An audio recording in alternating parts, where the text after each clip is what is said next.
Brother కొంచెం మీరు ఇటు రాని.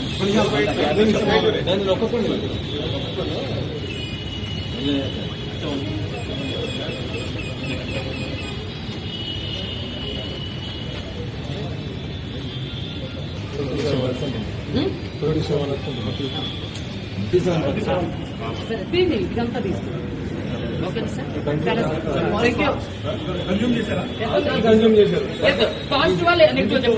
పాజిటివేనండి. ఆల్కహాల్ కన్జ్యూమ్ చేశారు అంటే డ్రైవింగ్ చేయడానికి ఎలిజిబుల్ అంతే. ఇది చూడండి, ఇది కేవలం కూడా భయపెట్టే మభ్య పెట్టే ప్రయత్నాలు ఇవన్నీ కూడా సార్, ఇవన్నీ కూడా భయపెట్టి మభ్య పెట్టే ప్రయత్నాలు. లీగల్ ప్రొసీజర్ కానీ వెళ్తాం సార్. మీరు మీడియా వాళ్ళు కూడా ఇక్కడ రీడింగ్ అది ఎంత అవమానం అండి.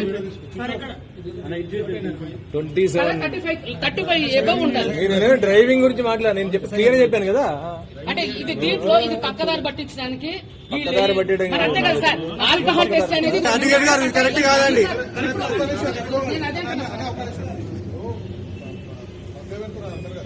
నేను చేస్తే ఇప్పుడు మళ్ళీ ఒకసారి బ్లడ్ శాంపిల్స్ తీసుకోండి.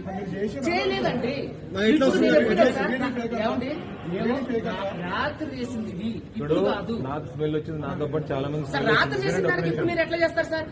నన్ను బలవంతంగా ఎట్లా మీరు ఇప్పుడు నేను డ్రంక్ అండ్ డ్రైవ్ ఏమైనా చేసిన? నేను ఏమైనా బైక్ మీరు ఎందుకు మరి నాకు ఒక అడ్వకేట్ ని మీరు ఎందుకు ఆల్కహాల్ టెస్ట్ చేశారు? ఎందుకు చేశారు సార్? నేను చేయమలేదే. మీరు పట్టించి నా వెనకాల పోలీసులు పెట్టి మరి బాధితులు ఇప్పుడు తాగానన్నా నేను కూడా లీగల్ వెళ్తా సార్. నేను కూడా లీగల్ వెళ్తా. I'm advocate. I'm not a normal person. I know everything about in this society sir. మీరు విన్నా బెదిరించారు. ఇప్పుడు పోలీసులు సార్, మీడియా మిత్రులందరూ కూడా చూడండి, పోలీస్ సార్ వాళ్ళు నన్ను బలవంతంగా బ్లాక్ కార్డ్ టెస్ట్ చేశారు. నేను వెహికల్ చేస్తే, నేను ఏమైనా వెహికల్ నడుపుతుంటే సార్ నన్ను ఆఫ్ కార్డ్ టెస్ట్ చేశారు.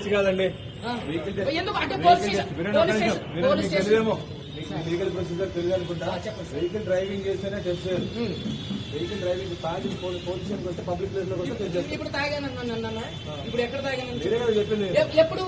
ఏమండి నైట్ ఆల్కహాల్ తీసుకుంటే, ఏమండి నైట్ ఆల్కహాల్ తీసుకుంటే